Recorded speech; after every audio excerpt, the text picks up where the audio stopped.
الحمد لله كفاه وسلام على عباده الذين اصطفى أما بعد. فعن حملة بنت جحش رضي الله عنها قالت: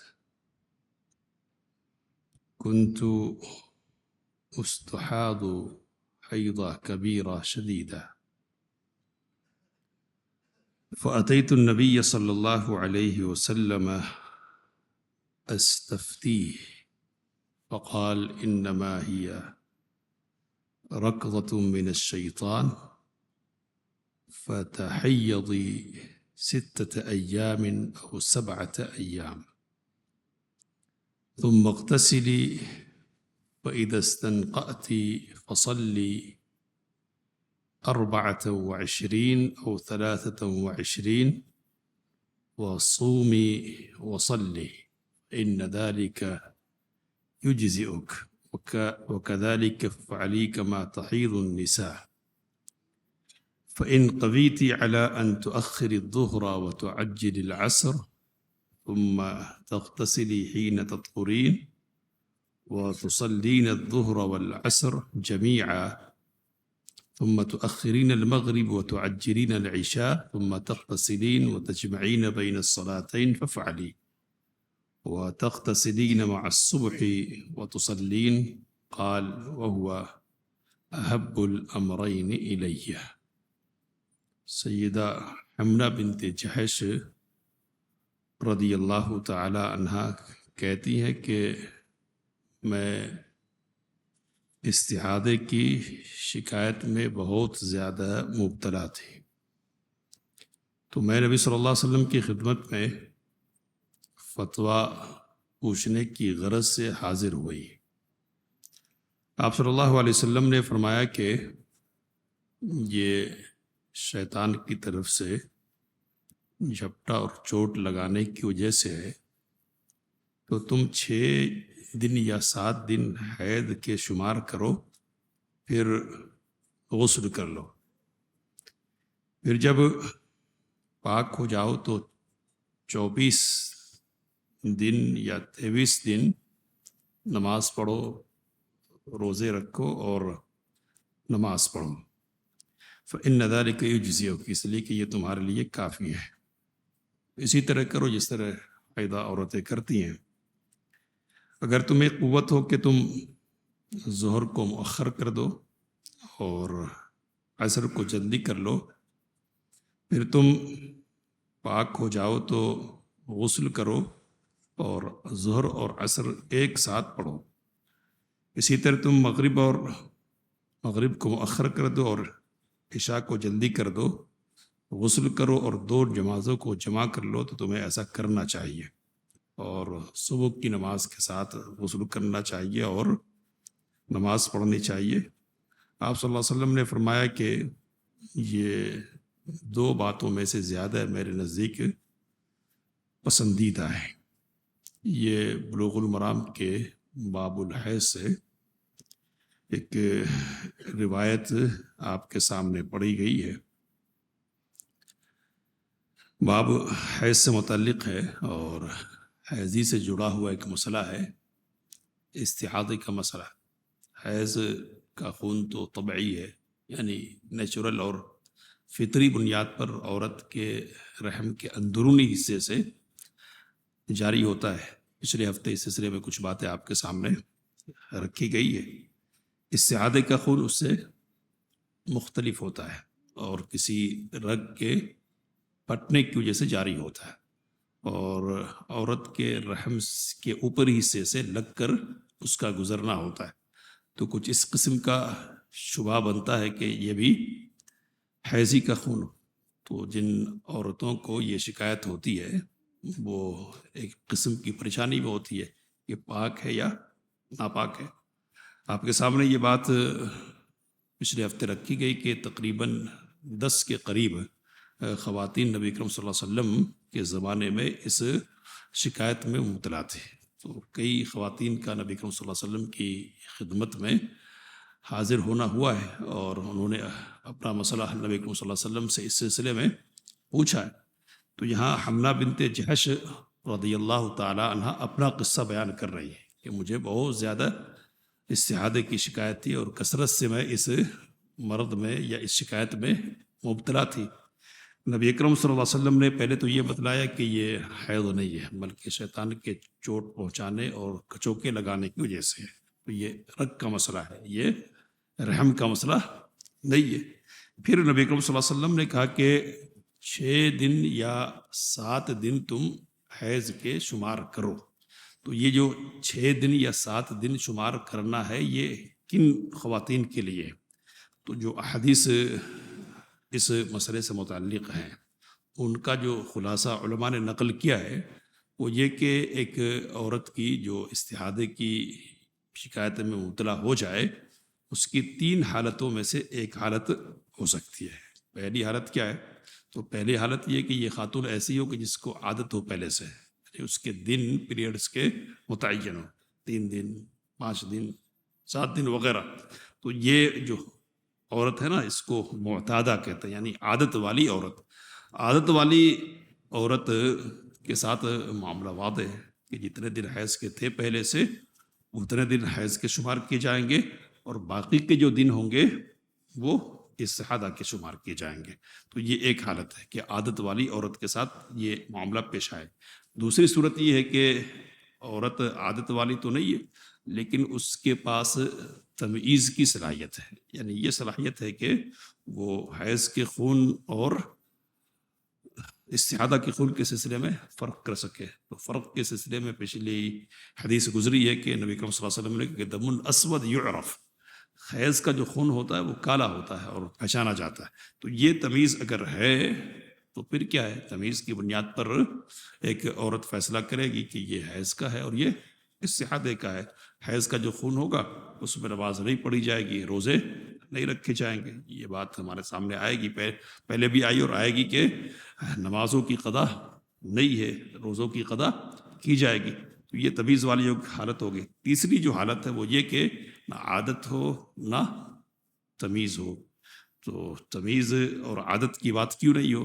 تو بالکل ابتدائی طور پر معاملہ شروع ہو رہا ہے اور لمبا جا رہا ہے، تو ایسی عورت کیا کرے؟ ابتدائی طور پر بعض عورتیں ایسی بھی ہو سکتی ہے کہ جس کا پہلے سے تھا معاملہ لیکن وہ بھول گئی ہے کہ ان کی عادت کیا تھی، ہے نا، اور تمیز کی بھی صلاحیت نہیں ہے۔ تو ایسی عورتوں کا معاملہ کیا ہوگا؟ تو ایسی عورتوں کے سلسلے میں یہ بات ہے کہ نبی کریم صلی اللہ علیہ وسلم نے کہا کہ 6 دن یا 7 دن۔ تو یہ 6 دن یا 7 دن کس بنیاد پر ہے؟ امام خطابی رحمۃ اللہ علیہ نے کہا کہ ایک احتمال تو یہ ہے کہ تم جس علاقے کی ہو نا، جس ایریے میں جس شہر میں رہتی ہو وہاں کی جو خواتین ہیں نا، تو یہ دیکھو کہ عمومی طور پر وہاں کی خواتین کے ایام کیا ہوتے ہیں حیض کے، کتنے دن کے ہوتے ہیں؟ تو 6 دن یا 7 دن جو بھی۔ تو ایک احتمال یہ ہے۔ دوسری بات یہ کہ ایسی عورت بھی ہو سکتی ہے کہ جس کو آ رہے تھے پہلے، تو اب اس کو شک ہو گیا کہ 6 دن آ رہے تھے یا 7 دن، تو کہا کہ 6 یا 7 دن جو جس پر تمہارا ظن غالب قائم ہو جائے اور یقین کی کیفیت جس طرف متعین ہو نا اس کو اختیار کر لو۔ اگر 6 پہ طبیعت کو قرار حاصل ہو رہا ہے تو 6 دن شمار کرو، اور اگر 7 پر طبیعت جا رہی ہے نا تو اس کو شمار کرو۔ تو 6 اور 7 دن کس کے ہوں گے؟ حیض کے۔ اور جب حیض کے ہوں گے تو پھر کیا ہے؟ نماز نہیں پڑھی جائے گی، اور جو پابندی ہے شریعت کی حیض کی حالت میں وہ پابندیاں کی جائے گی۔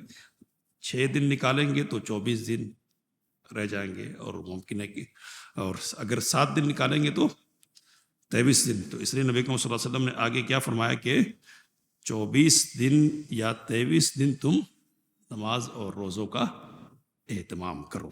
تو یہ تو پہچاننے کے حوالے سے گفتگو ہو گئی۔ اب جو عورت اور خاتون استحاضے کی شکایت میں مبتلا ہے اس کے احکام کیا ہیں؟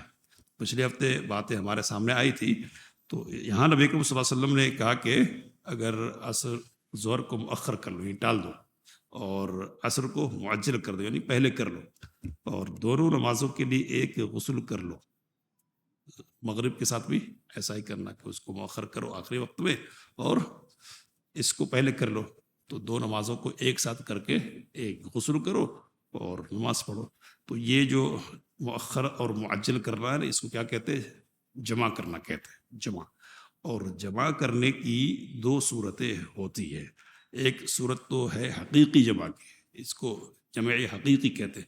حقیقی جمع کرنے کا مطلب یہ ہے کہ آدمی ایک نماز کو دوسری نماز کے وقت میں پڑھ لے.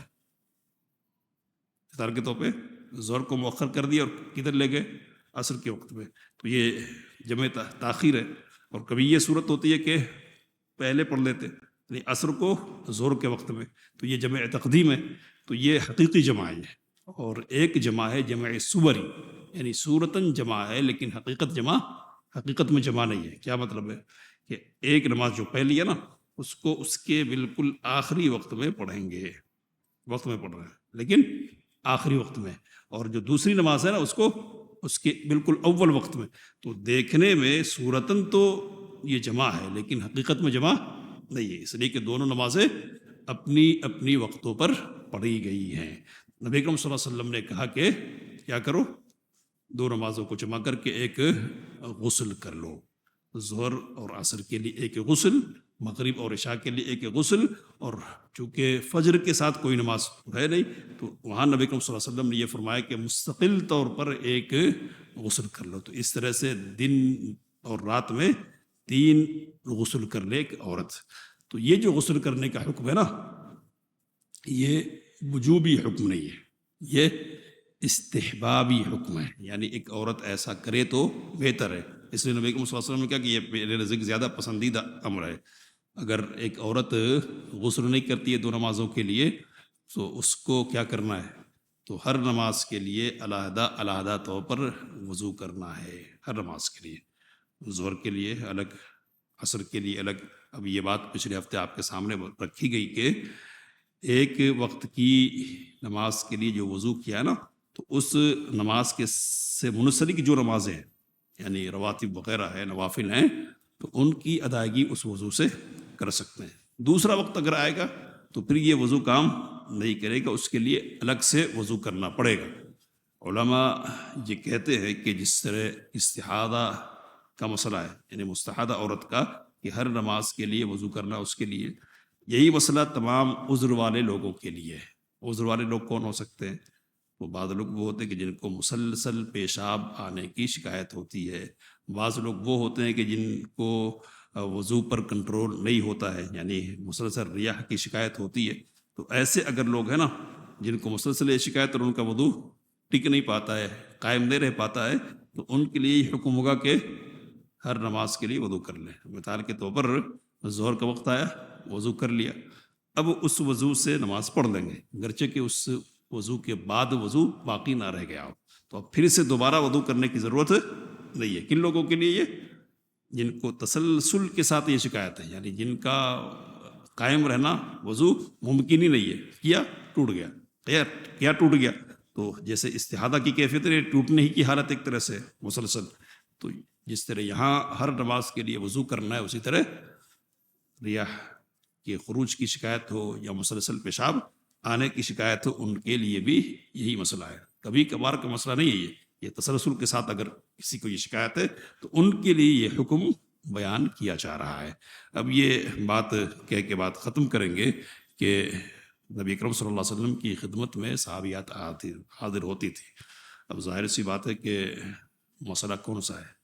تو مسئلہ یہ شرمندگی سے متعلق ہے، خاص عورتوں کے مسائل ہے، لیکن پوچھنا تو ہے نا. اور پوچھنا اس لیے کہ شریعت کے احکام جڑے ہوئے، پاکی اور ناپاکی کا مسئلہ جڑا ہوا ہے. اگر صحیح علم حاصل نہیں ہوگا نا تو صحیح عمل نہیں ہو سکے گا، اور عمل نہیں کریں گے تو پھر کیا ہوگا؟ تو ظاہر سی بات ہے کہ سزا کی مستحق ہوں گے. تو یہ بات شرمندگی کی اپنی جگہ پر ضرور ہے، لیکن صحابیات کا طرز عمل یہ تھا کہ علم کے حاصل کرنے کے سلسلے میں جہاں وہ ضرورت محسوس کرتی تھی کہ چارہ نہیں ہے، تو وہاں حیا نہیں کرتی تھی، اور ان کی حیا علم کے حصول کے سلسلے میں ان کے لیے مانع نہیں ہوا کرتا تھا. اللہ سے دعا کی باتوں کو سمجھے، اس کام لینے کی توفیق عطا فرمائے. آمین. وآخر دعوانا الحمدللہ رب العالمین.